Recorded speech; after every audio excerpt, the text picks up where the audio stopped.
thank you for coming and viewing another episode of the Warrior Within Docuseries. This is part 3. As always, viewer discretion, listener discretion, if you're listening to this through your earbuds or whatever device, is advised. These are very sensitive topics, and you may be asking, why is the Warrior Within docuseries different than the Warrior Within show? Let me tell you. I started this show. I started the Warrior Within show for a reason. As a healing process for myself through the things that I have been through in life, my life's journey. I wanted to share with other people that they're not alone. So the docuseries is my guest's life journey. It's a little bit different. It's not quite an interview. It's a conversation among friends, a conversation among new friends. I have not had the privilege of getting to know this next guest in part 3 of the Warrior Within docuseries, but I'm hoping that we all get to know her a little bit better. She's an amazing human being by the name of Annette, but her friends know her as Diamond, and I'm so completely honored to have her on today's episode, or part 3 as we're calling it, because it's the docuseries. And without further ado, may I introduce you to my guest, Annette. Hey, Thank Jamie, you. Thank you for having me. Thank you for being here. I appreciate it. So like I was telling my audience, this is the docuseries. It's just a conversation between us, new friends. I'm hoping to get to know you a little bit better through this, and hopefully, our audience can get to know you a little bit better, and we can help somebody in the audience realize that they're not alone. This is your life's journey and how you have become a warrior within. Okay. I'd have to say, first of all, thank you. And this topic is very dear to my heart because I feel like my whole entire life, I felt like, even since I was little, I felt like I am and always been a warrior within. Not that I knew what that was or nothing. I didn't understand it probably when I was little, but growing up, I grew up in a dysfunctional family, and I had to departmentalize in order to survive in my own home at times. And I learned skills and stuff that I didn't know that I would need throughout my rest of my life. I just thought what I was growing up with was normal at times, and then later on realized it wasn't. The things that were going on in my home. I learned very young that in my own family that sometimes when I was the oldest of the siblings, I had two sisters growing up. That I was told that if things were wrong and that we didn't really address it, it was always like pushed under the rug, and then it was just like all is fine, all is good. And I learned that I guess in some ways that I had to just be okay with everything and make everything okay. So I tried really hard to, I wouldn't say learned how to tiptoe, but I guess tiptoe and just be okay. Um, I was fortunate enough to grow up in a parochial school, and so I learned about God and was able to have that journey with Him, to be blessed to have that relationship with Him. Um, I would say even though in school it's so structured and everything, in some ways it was the only way at moments that it was the only thing not being forced to be a certain way in my own way, or told how to be. And I carried that through my whole life, being a teenager, being a young adult, being a mom, being now. my relationship with him has grounded me and has kept me sane. Sometimes throughout life, it seems like it's the only thing that's, when I've gone through my worst things, and I didn't know how to express to anybody. It was like the things that he was the only one that was there, because I really didn't have the relationships I needed for with that I really that I was craving for anybody. I didn't have that family structure of who to trust, because even the people I was supposed to trust, I couldn't trust.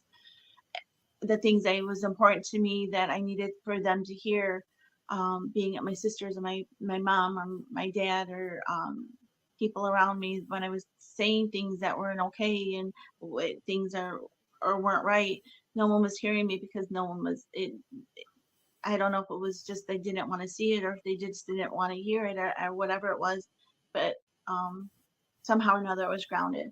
Not saying I wasn't okay, because I was going crazy in my own head at moments, because I can remember, um, like I said, being in a dysfunctional family. I remember being young. I was a kid, and it was getting to me. And I don't think I've really talked about it. I've touched on this, but I don't think really anybody really understands this. I was, I don't even, I was in grade school, and I was having a really hard time because so many things were chaotic around me, and I had no piece of safety. I I I I didn't I didn't I would go to school, and I'd be grateful to be at school, but coming home, and that wasn't always, didn't feel safe, and things were happening, and it just was just not okay. And I don't know what possesses a child to not want to be on earth, but there was a point when I was a kid that um, I didn't want to be here anymore, and I tried to hurt myself, and no one knew that. I literally tried, and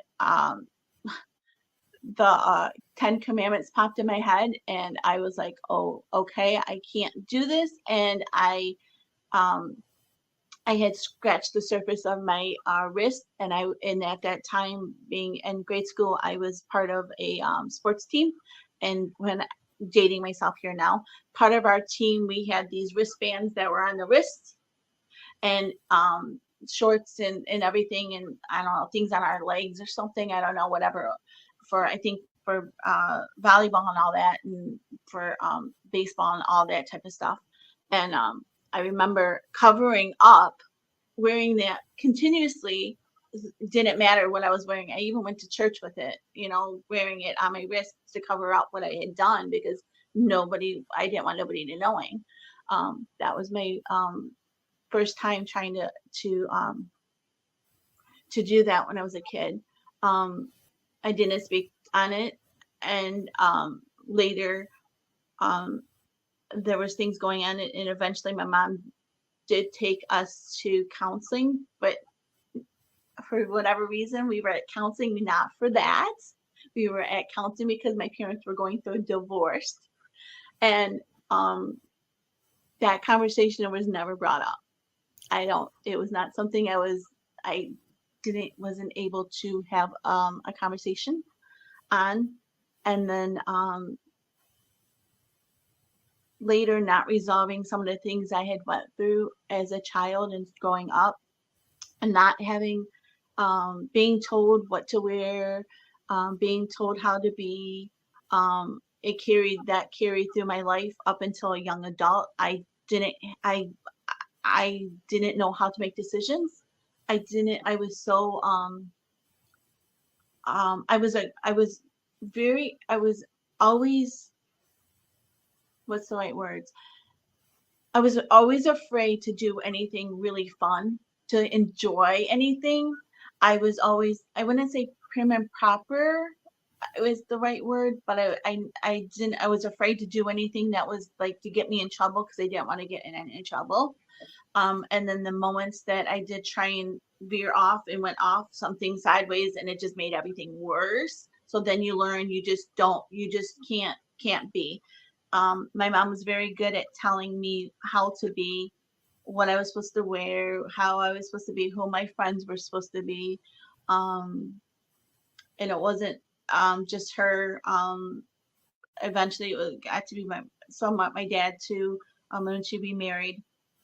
Um, and then they would like if I tried even having any friends, I had a lot of friends that were guy friends. Oh my God, the intimidation of them coming to my home. My dad was, you would think it'd be like a dad thing, but I think it was more like a scary thing for everybody.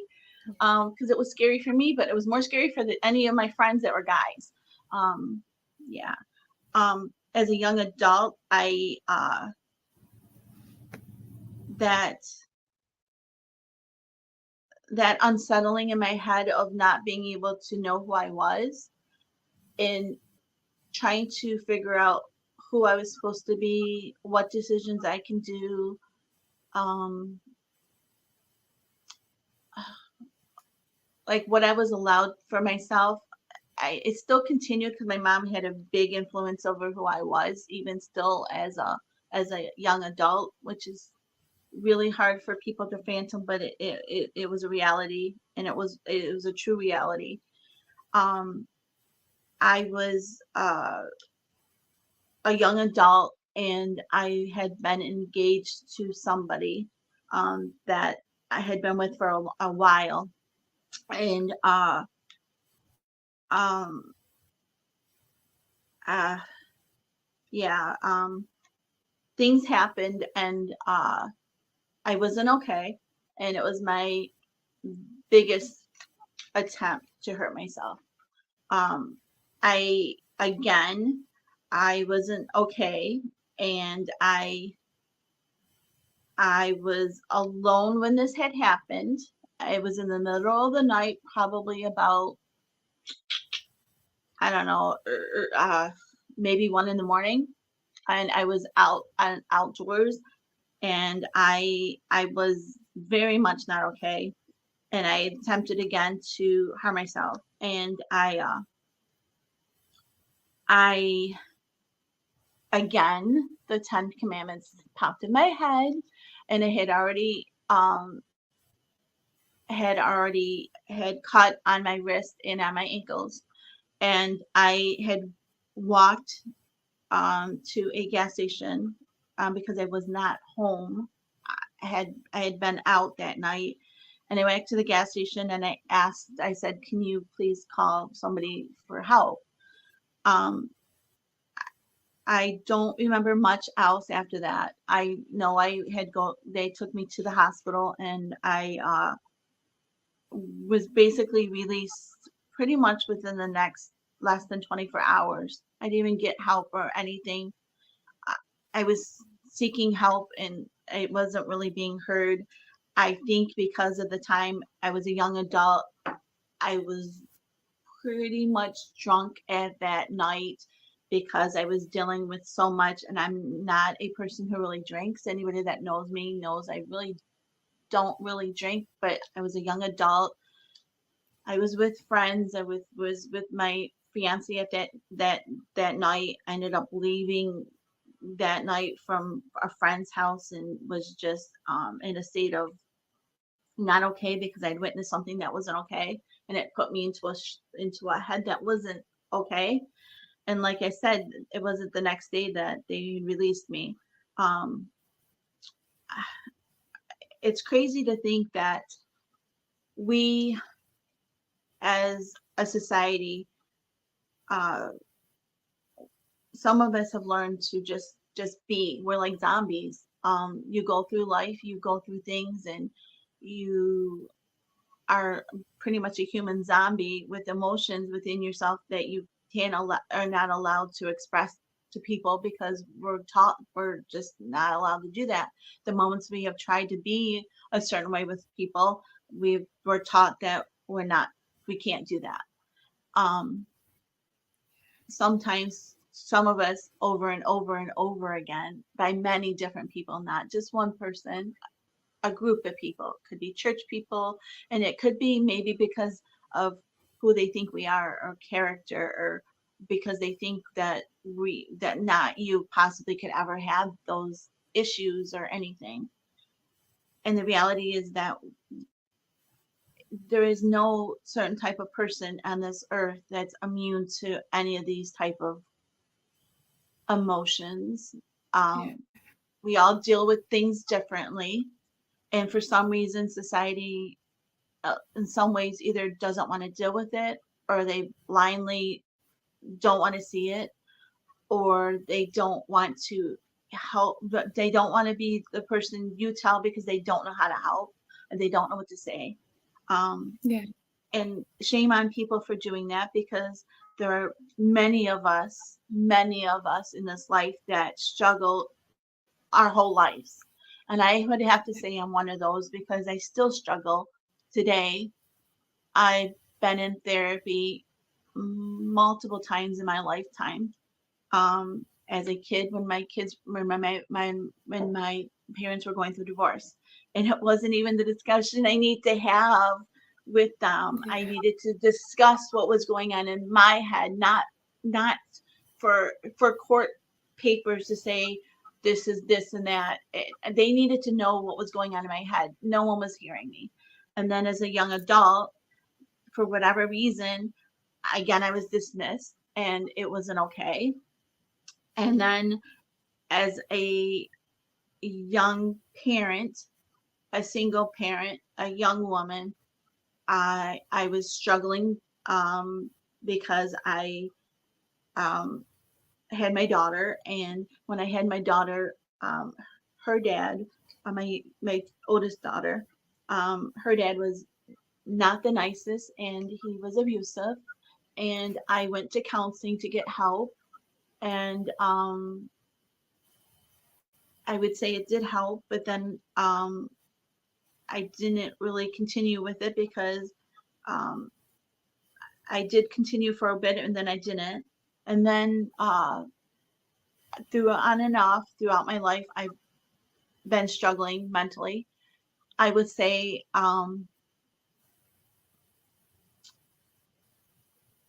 talking about it is not the easiest. And I would say I'm, again, still in therapy. I'm very much, um, how do I even say this? I struggle every day.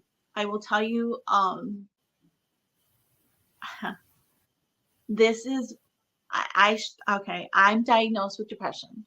I'm diagnosed with anxiety.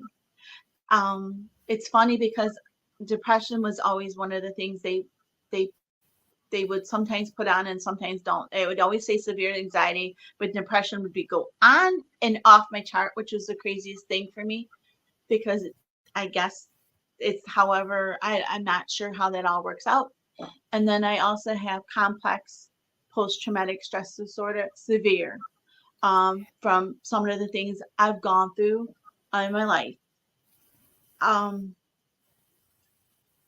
with that being said, um, I also, and I asked for a diagnosis, but I haven't been diagnosed with this because for some reason, I think my doctors only have heard this, but no one knew how to handle this.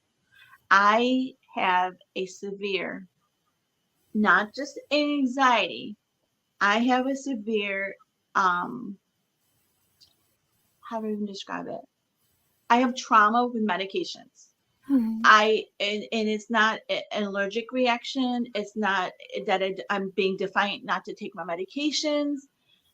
I severely have had problems in the past where I've had medications prescribed to me, and myself has had serious complications due to them that's caused either a mental issue, a reaction, or something to it. Or later, what's one medication that I have had in the past that I was on for a very long time for a specific medical issue that I've had that's like one of the only meds for it. And then years later, find out one of the very side effects that you can have is that it affects your eyesight. And that was found out by accident because I was having an issue with my colors as an artist. And I kept saying to people looking at my painting. Oh, I like this color and I like that color. I'm like, that's not the color. And I go, yeah, it is. And I was literally arguing with people about my painting, colors in my painting that were not the colors that were supposed to be because I thought they were. And then, so I had to stop medication because of that. And then I was on medication for a very serious medical, for my fibromyalgia, because one of the rare medications I said, one of the back then was the only medication for fibromyalgia. I had to be taken off. And I had been on it for like over 5-6 years. And I guess, like I said, it was a rare. Now jump ahead to recently. Within the last year and a half, I started having problems with my eyes again. My cat's right here. I'm sorry. I'm playing with my cat, trying to calm me. You're fine. He knows I'm upset, so he can sense it because I don't really get upset. It's weird. But anyways, so jumping forward from that, over a year and a half ago, in the fall, I was having issues with my eyes, and I thought it was just me. I just thought I was tired or whatever.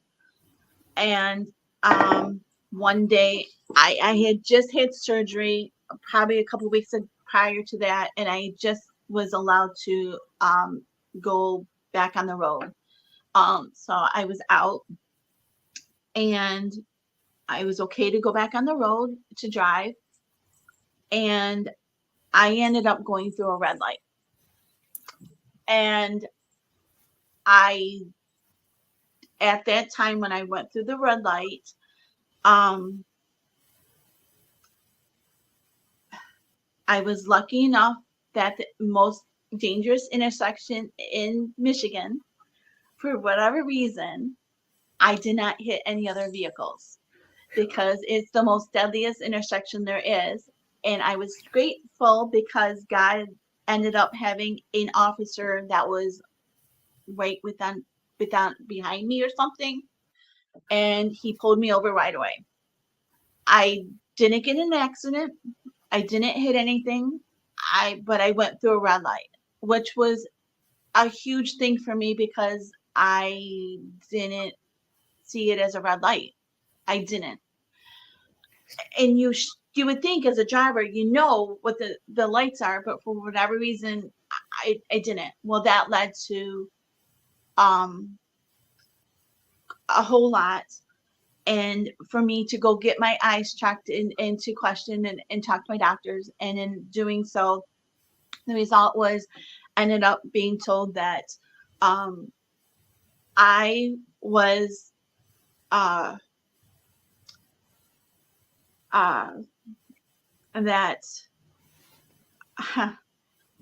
that I was having serious issues with my eyes, and that I had glaucoma in both eyes, with, in addition to that, and diagnosis that I had pale optic nerve damage to both eyes. What that means is that there was no more blood flow. I have no longer in my eyes have blood flow going to my eyes.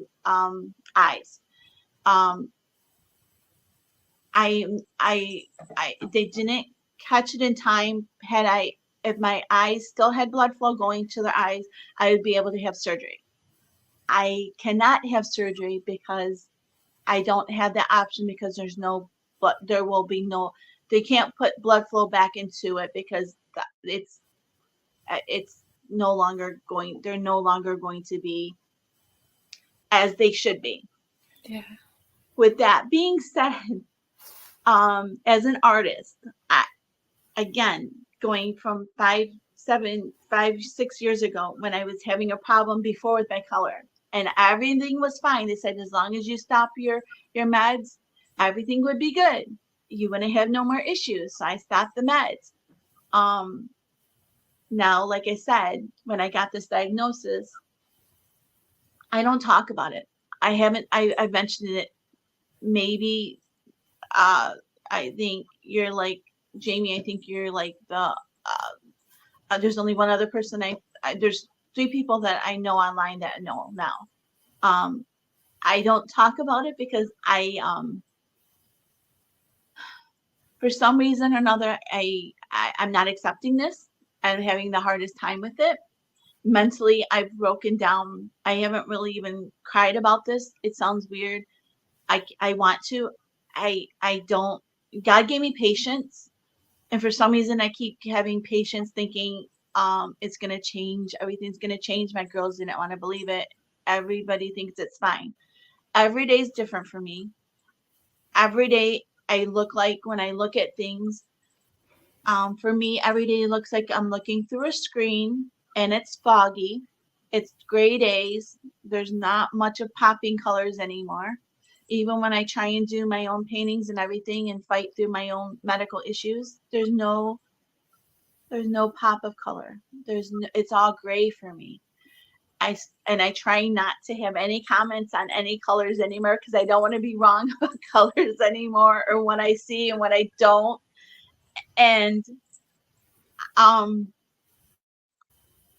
as an artist, that's just devastating because I love I love music.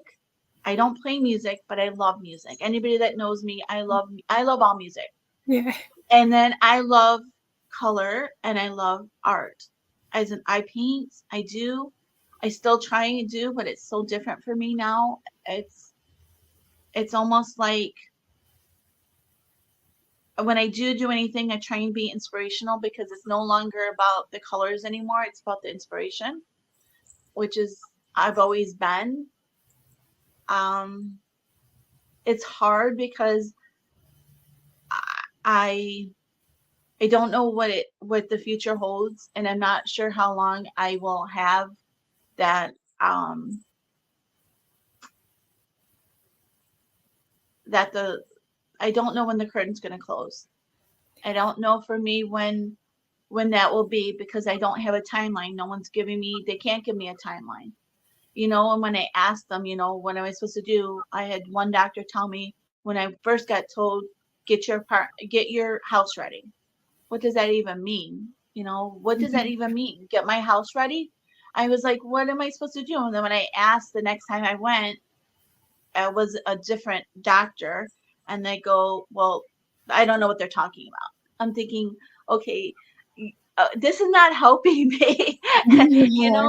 Be consistent. I'm already going through mentally trying to be okay in finagle life already. I'm already dealing with anxiety every day. Yeah. I'm unable to take my medications to any extent because I literally have trauma to my medications. When I tell you that I am seriously struggling every day, the only thing that I am taking on most, even even with trying to do, I take my eye drops for the glaucoma, but Mhm. that's not even consistent. And any of the other medications, I literally break down. I'll set them on the counter and I'm moving them, making bargains with myself all throughout the day because I'm supposed to take medications morning, afternoon, dinner, and evening before bed, like multiple times, multiple medications, and I can't. I I have been without my medication since um last fall because I was in a program. I wasn't doing well for depression, anxiety. And during that time, I was working towards taking my medication. I was so proud of myself. And for whatever reason, why God threw this at me or the universe or whatever, during that time, it was discovered that there was an error that was made at the pharmacy. Again, for me to have an issue with my trauma already with medications. My medication for being a diabetic, I was overdosed over a week. And during that Mm. week, when I was at my program all week long, I kept thinking, I don't feel right. I was dizzy. I was off. I was more thirstier. And I kept saying everything to everybody. And even by their doctors, they took my blood pressure and all this and everything. The very first day I was there, and this is already after I was taking my medicine, I got sent to the hospital because my blood pressure was so high, and they just said, "Oh, it's because you're retaking your meds," and they dismissed it. No one, and I had my meds with me because it said take your meds with you, and no one checked my meds, even though I guess one should say you should, but I have an issue with my meds already. So just taking my meds and taking and swallowing, going and trusting that it was all okay, I wasn't okay. And that has brought me back for since September, October, November, December, January, February. We're going to March, 7 months.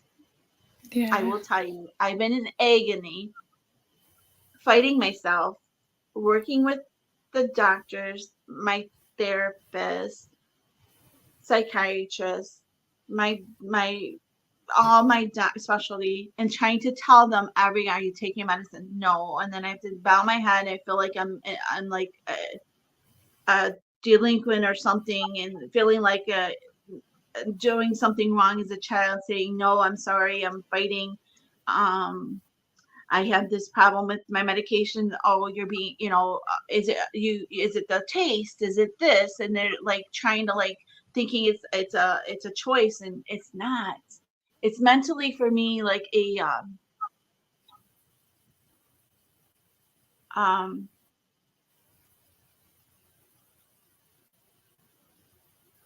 it's the worst. um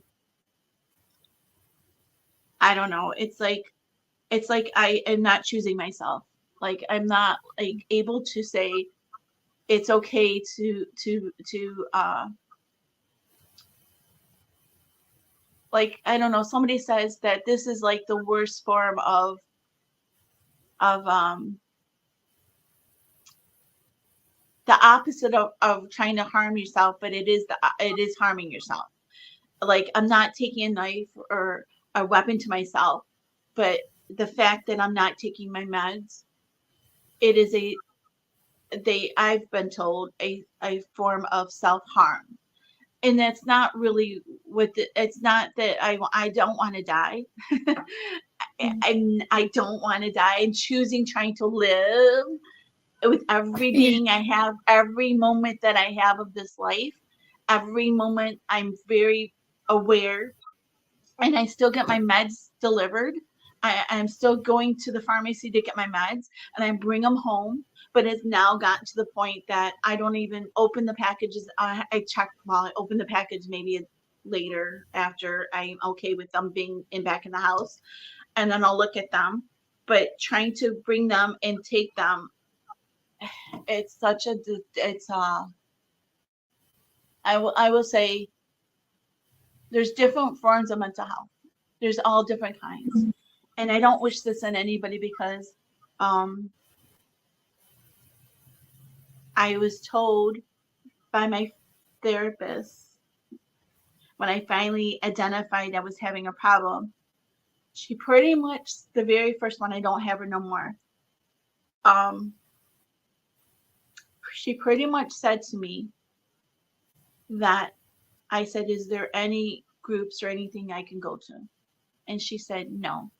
The only help we can give you is if you sign over um, your rights to yourself, then we can put you into a place and you will no longer have say, and then we will administer to you at that point."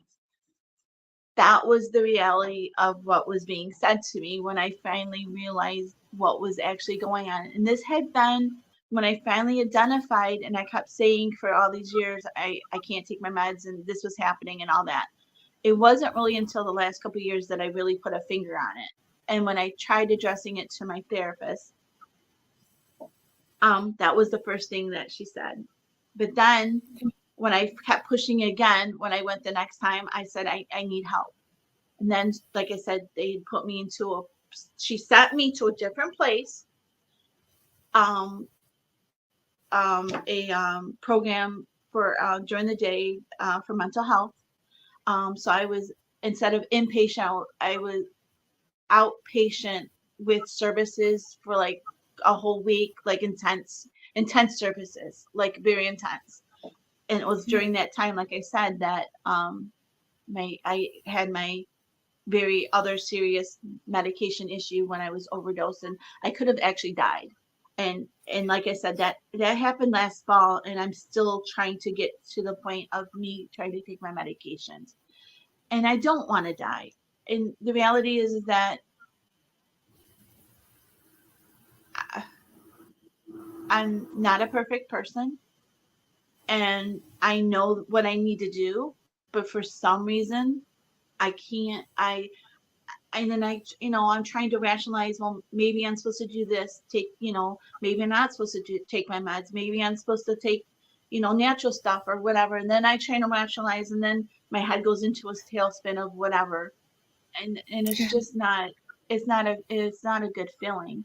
And I would say all through this, like I said, um, I've tried talking to some of my friends, and my friends don't understand. I have a friend who kept saying, just take your meds. What the fuck? Why can't you take your meds?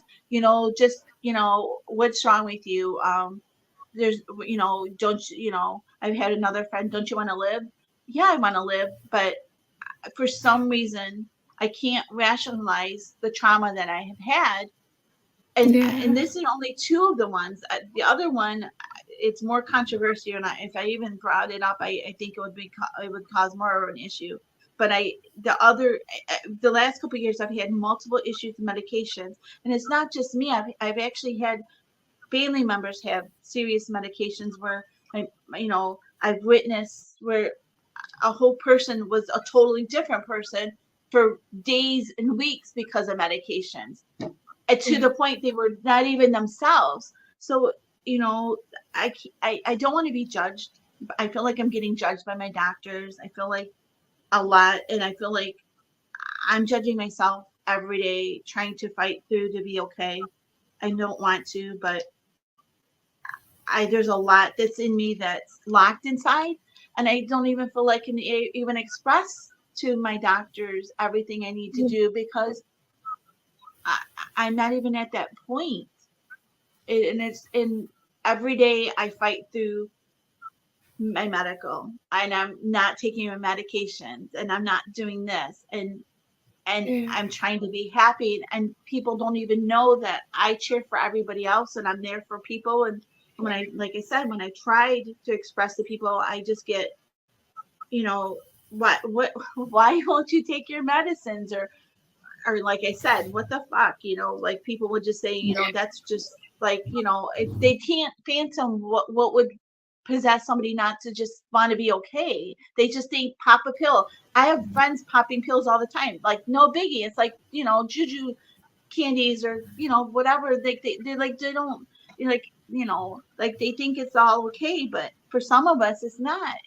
When you have mental illness, and when you've gone through things, and I don't know how I'm not an addict to anything. I'm not I'm not I sometimes I question myself how I'm not, like, from all the things I've gone through.